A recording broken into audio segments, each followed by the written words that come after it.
बिस्मिल्लाहिर्रहमानिर्रहीम। जी बच्चों, मन के सच हो, कैसे हैं आप लोग? जैसे भी हैं बहुत अच्छी बात है।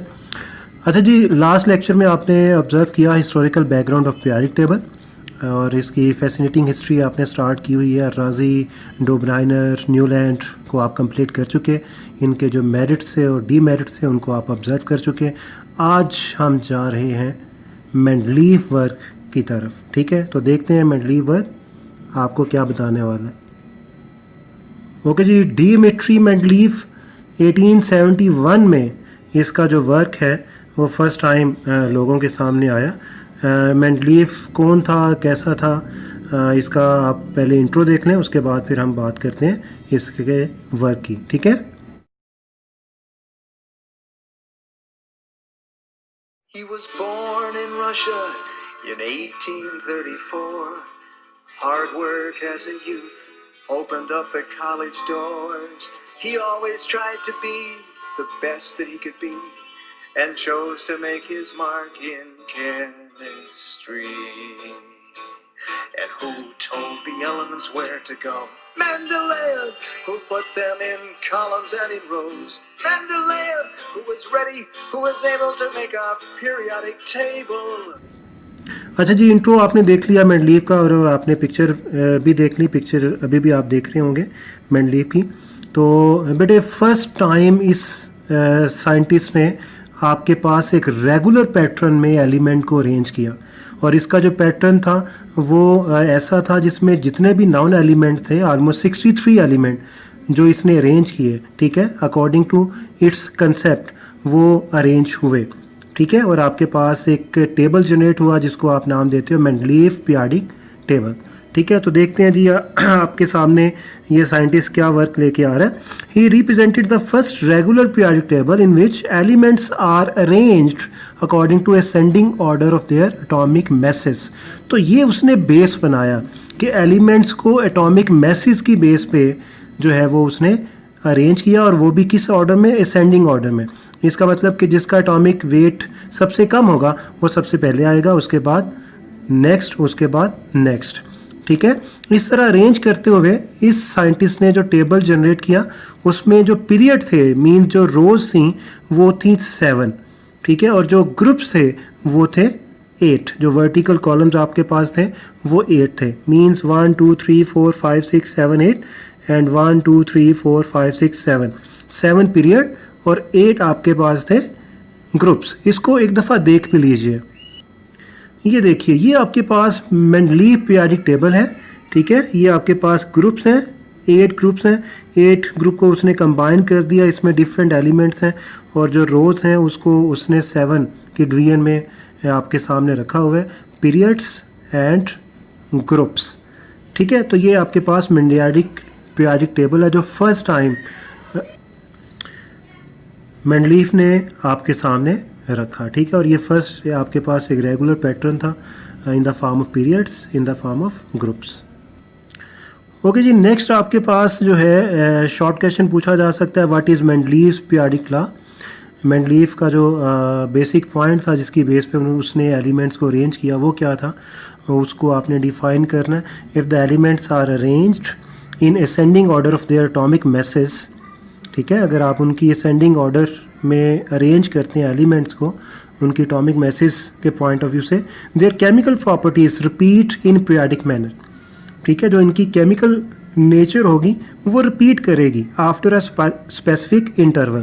पीरियोडिक मैनर क्या होता है कि आपके पास एक स्पेसिफिक इंटरवल के बाद जो है वो नेक्स्ट पीरियड स्टार्ट हो जाएगा और उस नेक्स्ट पीरियड में आपके पास जो प्रॉपर्टीज़ हैं वो रिपीट होंगी। ठीक है, जब नेक्स्ट पीरियड आएगा तो सेम प्रॉपर्टीज़ रिपीट होगी।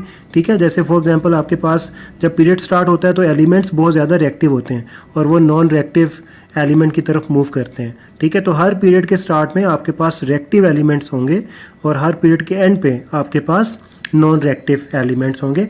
इसको आप बोलते हैं पीरियोडिक मैनर। ठीक है, कि हर पीरियड का जो मैनर है वो सेम है। ठीक है, और हर पीरियड के बाद आपके पास ये जो पैटर्न है वो रिपीट होगा। तो ये आपने एज अ शॉर्ट क्वेश्चन करना है, मेंडलीव पीरियोडिक लॉ। ठीक है, अब नेक्स्ट शॉर्ट क्वेश्चन आपसे पूछा जा सकता है, what are merits significance of Mendeleev's work और Mendeleev's periodic table.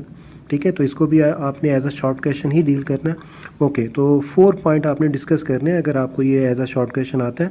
Number 1, arranged elements into groups and periods. इससे पहले ऐसा नहीं हुआ था, ठीक है। ये फर्स्ट साइंटिस्ट था जिसने एलिमेंट्स को लेकर एक रेगुलर शेप डेवलप की टेबल की फॉर्म में, और उसमें ग्रुप्स और पीरियड्स को उसने डिफाइन किया, ठीक है। और number of groups, number of period आपके सामने रखे, जैसे ग्रुप्स आपके सामने रखे 8, पीरियड आपके सामने रखे 12। तो ये फर्स्ट टाइम ऐसा हुआ, जो कि इसकी अचीवमेंट थी, इसकी सिग्निफिकेंस है, ठीक है। आपके पास एक सिंपल फॉर्म आ गई एलिमेंट्स को अरेंज करने के बाद according to their atomic masses. Point number 2, he predicted new elements and left gaps for them in his table. अब ये बड़ा एक यूनिक करेक्टर था इसका, ठीक है, कि इसने प्रेडिक्शन की। प्रेडिक्शन क्या की कि जी ये मेरा टेबल है और इसमें कुछ एलिमेंट्स होंगे जिनकी पोजीशन भी उसने पॉइंट आउट की। जैसे फॉर एग्जांपल एल्युमिनियम के नीचे जो पोजीशन थी उसने यहाँ पे एम्प्टी छोड़ दी, ये गैप छोड़ दिया, और उसने ये बताया कि कल को इन फ्यूचर यहाँ पे एलिमेंट आएगा, यहाँ पे एलिमेंट आएगा, ठीक है। इसी तरह सिलिकॉन के नीचे उसने स्पेस छोड़ दी कि जी ये स्पेस एक ऐसे एलिमेंट की है जो अभी आना है। तो बड़ी बात है कि अगर उसने ये प्रेडिक्शन की है, ठीक है, और देखते हैं कि कल को ये बात सच हुई या फिर नहीं हुई। लेकिन इस तरह उसने कुछ गैप्स छोड़ दिए अपकमिंग एलिमेंट्स के लिए, ठीक है। ये उसका सेकंड पॉइंट था सिग्निफिकेंस का। ओके, थर्ड पॉइंट में उसने आपको एक स्टेप आगे मूव करवाया कि एक तो उसने स्पेस छोड़ दी अनडिस्कवर्ड एलिमेंट की, लेकिन साथ उसने प्रॉपर्टीज़ भी उनकी रिप्रेजेंट कर दी, ठीक है, उनकी प्रॉपर्टीज़ भी आपके सामने रख दी। इसका मतलब क्या है कि आपके पास एक सिंपल ट्रेंड होता है। जैसे फॉर एग्जांपल आपके पास ये लिथियम है, उसके बाद आपके पास नेक्स्ट एलिमेंट आता है बेरिलियम, ठीक है, लिथियम बेरिलियम। इसी तरह आपके पास यहाँ पे लिथियम के नीचे सोडियम, और सोडियम बेरिलियम के नीचे मैग्नीशियम, मैग्नीशियम के बाद एल्युमिनियम, ठीक है।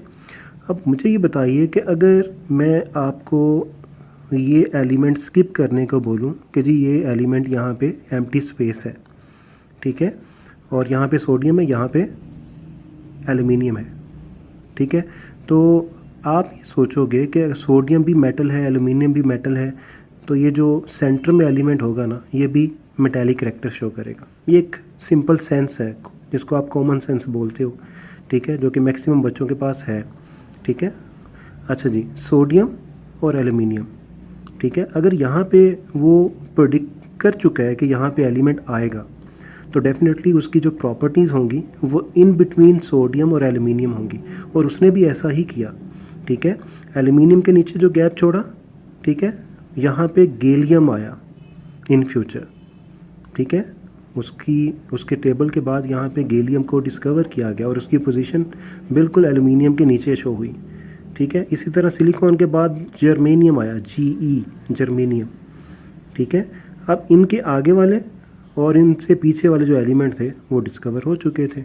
उसने क्या किया, दोनों एलिमेंट को ऑब्ज़र्व करते हुए इनकी प्रॉपर्टीज़ को भी हमारे सामने रख दिया, ठीक है। बात तो बहुत बड़ी थी कि जी एक ऐसा एलिमेंट जो कि अभी डिस्कवर नहीं हुआ, कल को नहीं भी हो सकता था, ठीक है। तो इस तरह उसने क्या किया, ऐसे एलिमेंट्स की पोजीशन को पॉइंट आउट किया और उसके बाद उनकी प्रॉपर्टीज़ को रिप्रेजेंट कर दिया, और कल को जब ये एलिमेंट डिस्कवर हुए उनकी प्रॉपर्टीज़ वही थी जो मेंडलीफ ने हमारे सामने रखी। तो ये आपके पास थर्ड पॉइंट था इसकी सिग्निफिकेंस का।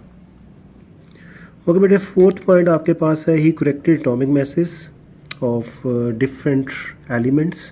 फॉर एग्जांपल बेरिलियम का उसने एटॉमिक मैस करेक्ट किया, इंडियम का, गोल्ड का AU, ये आपके पास गोल्ड का साइन है, ये आपके पास इंडियम का साइन है, बेरिलियम का साइन है। तो इन एलिमेंट का उसने एटॉमिक मैस भी जो था वो करेक्ट किया। तो ये 4 पॉइंट थे जिसको यूज़ करते हुए आपने सिग्निफिकेंस को ऑब्ज़र्व करना है, the significance of Mendeleev periodic table, ठीक है। तो जब ये पॉइंट डेफिनेटली हमारे सामने आते हैं तो मेंडलीफ के लिए क्लैपिंग तो बनती है, ठीक है।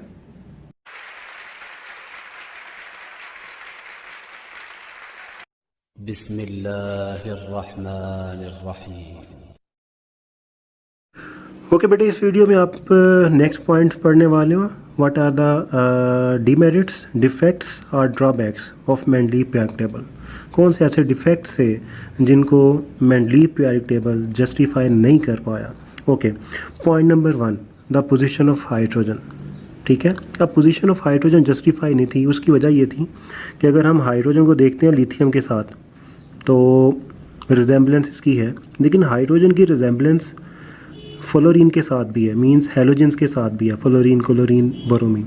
ठीक है, अब वो कैसे, 1-2 पॉइंट डिस्कस कर रहा हूँ मैं यहाँ पे, ज़्यादा डिस्कस नहीं करूँगा क्योंकि ये आपके इसी चैप्टर का लास्ट टॉपिक है, वहाँ पे हम डिटेल में लेके जाएंगे।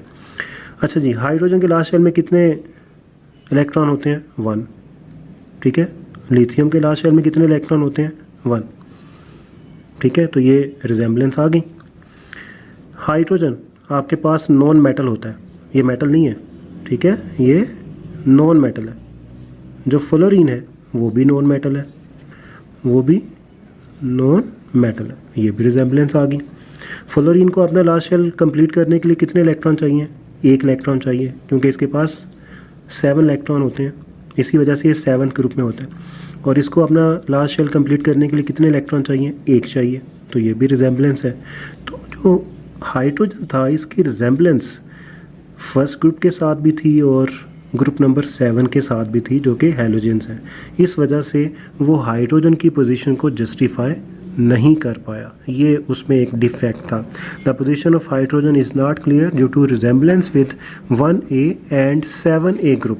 तो 1A ग्रुप आपके पास है अल्कली मेटल्स, जिसमें लिथियम है, सोडियम है, पोटाशियम है, और जो 7A ग्रुप है वो आपके पास है हैलोजन।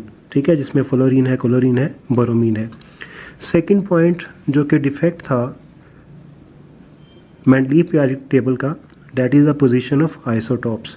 आप अच्छी तरह जानते हैं कि जो आपके पास आइसोटोप होते हैं, फॉर एग्जांपल C12 है, C13 है, C14 है। ठीक है, अब यहाँ पे इशू ये आ गया कि इसका मैस 12 है, इसका 13 है, इसका 14 है। आइसोटोप का एटॉमिक नंबर सेम होता है लेकिन एटॉमिक मैस डिफरेंट होता है। अगर एटॉमिक मैस डिफरेंट है तो इन तीनों की पोजीशन भी डिफरेंट होनी चाहिए अकॉर्डिंग टू मेंडलीव। क्यों? क्योंकि उसकी जो क्लासिफिकेशन थी, उसका जो अरेंजमेंट था, वो डिपेंड कर रहा था मैस पे। तो अगर आपके पास मैस डिफरेंट है तो आइसोटोप की पोजीशन भी डिफरेंट होनी चाहिए। इस पॉइंट को वो जस्टिफाई नहीं कर पाया, उस के टेबल में ये डिफेक्ट था कि आइसोटोप को लेकर इशू हो सकता है। अब देखें ना, 14 कार्बन 14 आइसोटोप है, फर्स्ट ईयर में आप पढ़ चुके हो। अब अगर नाइट्रोजन को आप अरेंज करते हैं तो इसका भी 14 है, तो क्या C14 और N14 सेम पोजीशन जो है वो जस्टिफाई करेंगे? तो ये प्रॉब्लम आ गया।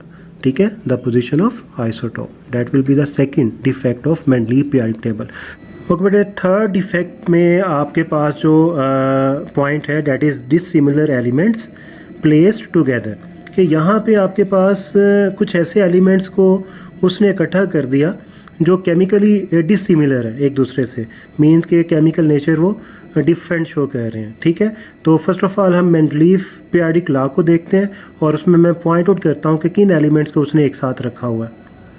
ये देखिए, ये आपके पास फर्स्ट ग्रुप है, hydrogen, lithium, sodium, potassium. Potassium के साथ उसने रखा हुआ है कॉपर को, रुबेडियम के साथ उसने रखा हुआ है सिल्वर को, और सीजियम के साथ उसने रखा हुआ है गोल्ड को, AU गोल्ड। ठीक है, इसी तरह आपके पास बेरिलियम, मैग्नीशियम, कैल्शियम, कैल्शियम के साथ जिंक को रखा हुआ है, और स्ट्रोंशियम के साथ उसने रखा हुआ है कैडमियम को, और बेरियम के साथ उसने रखा हुआ है मरकरी को। अब देखिए, ये जो आपके पास एलिमेंट हैं copper, silver and gold, these are transition elements. ये आपके पास ट्रांजिशन एलिमेंट्स हैं और इनका जो लास्ट सबशेल है दैट इज़ D, और ये D ब्लॉक एलिमेंट्स हैं। जब आप मॉडर्न पीरियोडिक टेबल देखोगे तो आपके पास ये डिफरेंस सामने आएगा कि ये जो एलिमेंट्स हैं ये D ब्लॉक एलिमेंट्स हैं, और जो रिमेनिंग आपके पास एलिमेंट्स हैं वो आपके पास S ब्लॉक एलिमेंट है। तो S block, D block element की जो केमिकल प्रॉपर्टीज़ हैं उनमें ह्यूज डिफरेंस है, जिसकी वजह से आप इनको डिसिमिलर एलिमेंट्स बोल सकते हो।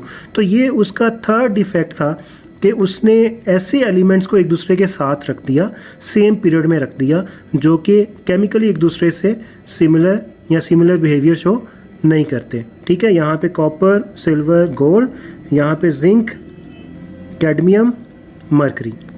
ठीक है जी, तो ये आपके पास है थर्ड डिफेक्ट। तो इस तरह आप इसको एक्सप्लेन करोगे, ही placed copper, silver, gold with chemically dissimilar metals, means alkali metal जो फर्स्ट ग्रुप है, इन ग्रुप 1A। ठीक है, कि ग्रुप 1A में उसने इन ट्रांजिशन एलिमेंट्स को प्लेस किया जो कि डिसिमिलर एलिमेंट्स हैं। ठीक है जी, ए ओके। पॉइंट नंबर 4, एनोमैलस पेयर्स आपके पास ऐसा होता है जो कि आपके बेसिक कंसेप्ट को डिसोबे करे, मींस कि आपने जो एक बेसिक क्राइटेरिया सेट किया हुआ है उसको वो फॉलो नहीं कर रहा। ठीक है, अब यहाँ पे मेंडलीफ ने बेसिक क्राइटेरिया क्या सेट किया हुआ है? Atomic mass. क्या किया है? Atomic mass, atomic mass. तो ये इसने एटॉमिक मास जो है इसको अपना बेस बनाया हुआ है, एटॉमिक मास के अकॉर्डिंग वो अरेंज कर रहा है। तो डेफिनेटली आपके पास ये असेंडिंग ऑर्डर है, सबसे पहले वो एलिमेंट आना चाहिए जिसका एटॉमिक मास कम है, उसके बाद जिसका ज़्यादा है। अच्छा जी, ये देखते हैं कि ये एनोमैलस पेयर्स आपके पास कौन से थे। In Mendeleev periodic table there were certain pairs of element which were misfit in table, जो कि टेबल में अपनी पोजीशन को जस्टिफाई नहीं कर रहे थे। ठीक है, according to their atomic weight. If atomic weight is the basis of classification, अगर आप एटॉमिक वेट को, एटॉमिक मास को क्लासिफिकेशन का बेस बना रहे हैं, तो कुछ ऐसे पेयर्स थे जो कि इस बेस को डिसओबे कर रहे थे, तो ऐसे पेयर्स को हम नाम देंगे एनोमैलस पेयर्स। ठीक है, ओके। अब इनकी एग्जांपल्स क्या है? नंबर 1, आपके पास ऑर्गन है, उसके बाद पोटाशियम है। ठीक है, इसका जो वेट है डेट इज़ 39.9, इसका जो वेट है डेट इज़ 39.1। किसका वेट कम है? डेफिनेटली पोटाशियम का। किसको पहले आना चाहिए? पोटाशियम को पहले आना चाहिए। तो इस वजह से जो सीक्वेंस बनेगी वो पोटाशियम पहले आएगा, ऑर्गन बाद में आएगा। लेकिन मेंडलीफ ने पोटाशियम को बाद में रखा और ऑर्गन को पहले रखा, तो ये एक ऐसा पेयर था जो मिसफिट था। ठीक है, जो कि अकॉर्डिंग टू रूल नहीं था। नेक्स्ट पेयर आपके पास है कोबाल्ट एंड निकल। ठीक है, मेंडलीफ ने कोबाल्ट को पहले रखा, निकल को बाद में रखा। ठीक है, अब इनको पहले रखने की रीज़न क्या थी? क्योंकि जिस ग्रुप में कोबाल्ट आ रहा था या जिस ग्रुप में आर्गन आ रहा था, उसकी जो प्रॉपर्टीज़ थी वो शो उसी ग्रुप के साथ हो रही थी जहाँ पे इसने प्लेस किया। ठीक है, या जहाँ पे इसने रखा। अगर वो निकल को यहाँ पे ले आता तो डेफिनेटली वो प्रॉपर्टी मैच नहीं हो रही थी ग्रुप के साथ, तो इसने जो थोड़ा बहुत जो है वो चीटिंग की और इन पेयर्स को शफल कर दिया। ठीक है, और अपने रूल को डिसओबे किया। कोबाल्ट 58.9 इसका वेट है, निकल का 58.7 है। तो अकॉर्डिंग टू बेसिक कंसेप्ट आपके पास निकल को पहले आना चाहिए, कोबाल्ट को बाद में, लेकिन उसने कोबाल्ट को पहले रखा, निकल को बाद में रखा। तो ये पेयर्स थे जिनको उसने जो था वो अपने ही पीरियोडिक लॉ के अगेंस्ट यूज़ किया और इनकी पोजीशन चेंज कर दी।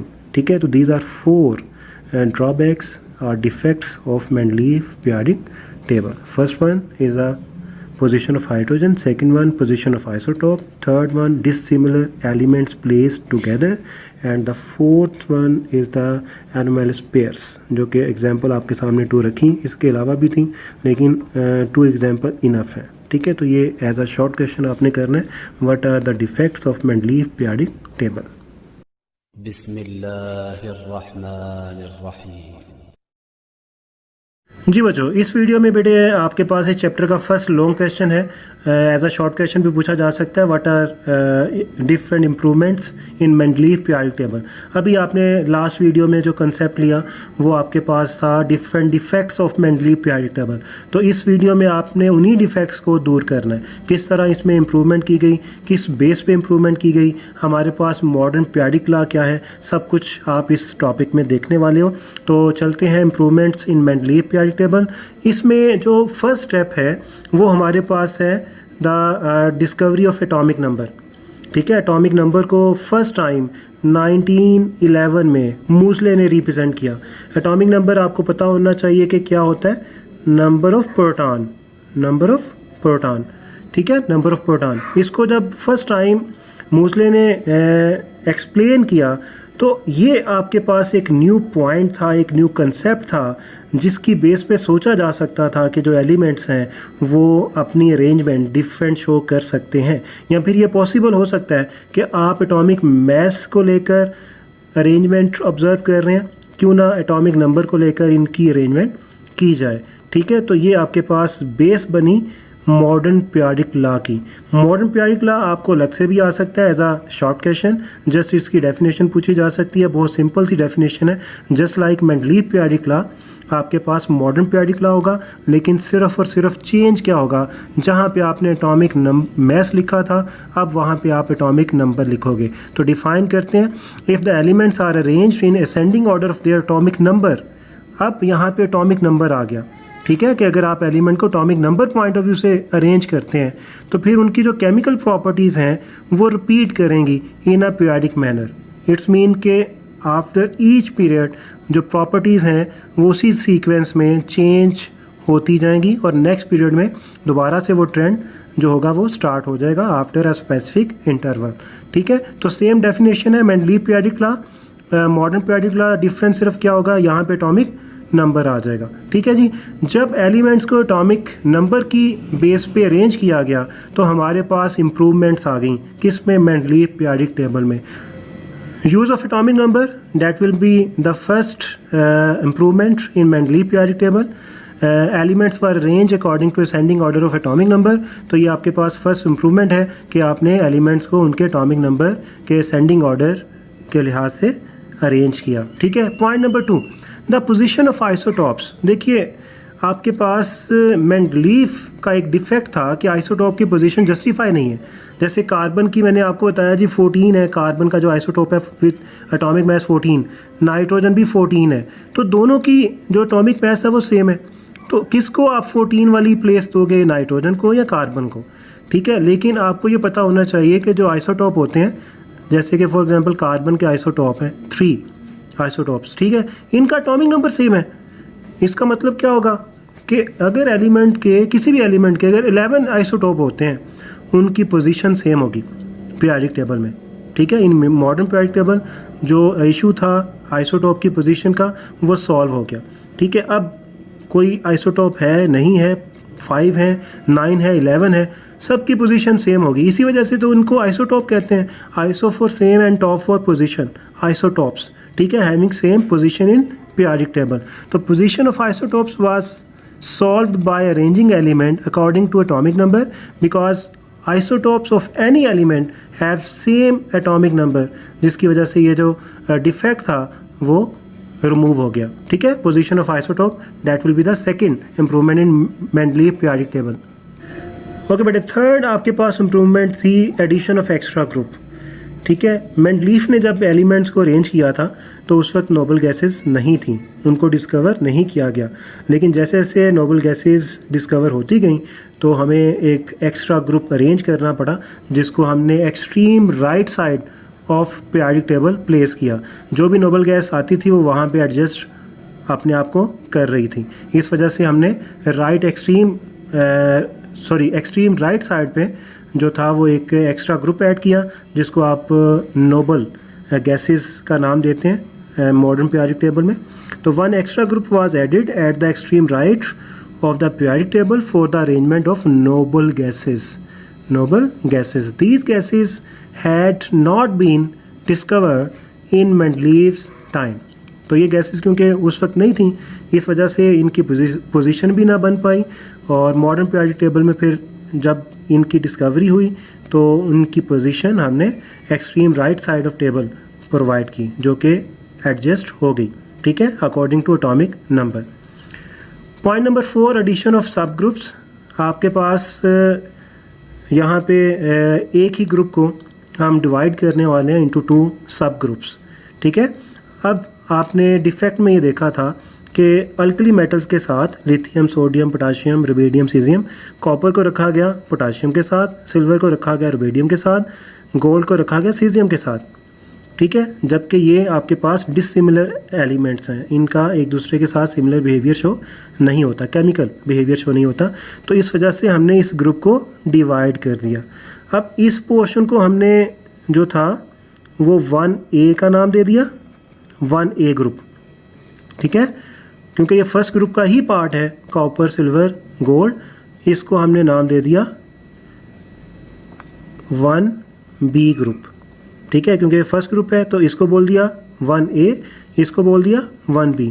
इसी तरह ये सेकंड ग्रुप था तो इस पोर्शन को बोल दिया 2A और इसको हमने सब ग्रुप में डिवाइड किया 2B। इस तरह हमारे पास ग्रुप 1A और ग्रुप 1B जनरेट हुए और ग्रुप 2A एंड 2B। इस तरह 3A 3B इस तरह ग्रुप की हमने जो थी वो सब डिवीजन की। तो ये आपके पास एक इम्प्रूवमेंट है जो हमने मेंडलीव पीरियोडिक टेबल में डिसिमिलर एलिमेंट्स को जो था वो डिफरेंट ग्रुप में अरेंज किया। In Mendeleev periodic table dissimilar elements were placed in same groups. This confusion was removed by arranging elements into 2 sub groups, ठीक है, into 2 sub group, type A and type B groups, ठीक है। तो इस तरह आपने ये फोर्थ इम्प्रूवमेंट कंप्लीट की। Improvement number 5 that is the correction of anomalous pairs. आपने डिफेक्ट में ये देखा था कि आपके पास कुछ ऐसे पेयर्स थे जिनमें कुछ एलिमेंट को जिनका एटॉमिक नंबर ज़्यादा था उनको पहले रखा गया, ठीक है, जैसे कि आपके पास आर्गन था, पोटाशियम था, इनको हम डिस्कस कर चुके हैं। लेकिन मज़े की बात यह है कि जब आपने एलिमेंट को atomic number point of view से अरेंज किया, उनके सेंडिंग ऑर्डर में अरेंज किया, तो ये प्रॉब्लम खुद ही सॉल्व हो गया। इसका मतलब क्या था कि आर्गन का जो एटॉमिक नंबर है डेट इज़ 18, इसका 19 है, और आज आप देखते हैं कि जो आर्गन की पोजीशन है वो पोटाशियम से पहले है, ठीक है, पोटाशियम बाद में आता है क्योंकि इसका एटॉमिक नंबर 18 है, इसका एटॉमिक नंबर 19 है। नो डाउट इसका एटॉमिक मैस ज़्यादा है, लेकिन हमें अब एटॉमिक मैस से क्या लेना देना। अब तो हमारा जो बेस है डेट इज़ एटॉमिक नंबर, ठीक है। तो अकॉर्डिंग टू एटॉमिक नंबर आपके पास ये जो 5 इम्प्रूवमेंट हैं ये कंप्लीट हो गई। तो इसको आपने एज सच ऐसे ही जो है वो अटैम्प्ट करना है, ठीक है। मैं एक दफ़ा आपको बता देता हूँ। अगर बेटे लॉन्ग क्वेश्चन आता है तो आपके पास improvement in Mendeleev periodic table, आप एटॉमिक नंबर का रेफरेंस दोगे, मॉडर्न पीरियोडिक लॉ लिखोगे। इम्प्रूवमेंट्स में ये आपके पास 5 हेडिंग्स आ जाएंगी, use of atomic number, position of iso, addition of extra group, addition of sub groups और करेक्शन ऑफ एनोमैलस पेयर, ठीक है। और अगर आपसे वो शॉर्ट क्वेश्चन पूछ लेता है व्हाट आर डिफरेंट इम्प्रूवमेंट्स, तो बेटे आपने जस्ट हेडिंग्स को पॉइंट आउट करते हुए इसको जस्टिफाई कर देना, इसको इतना लेंथी करने की ज़रूरत नहीं है, ठीक है। तो इस तरह आपके पास ये टॉपिक कंप्लीट हुआ। इंशाल्लाह नेक्स्ट वीडियो में हम कंसेप्ट लेंगे अबाउट पीरियोडिक टेबल।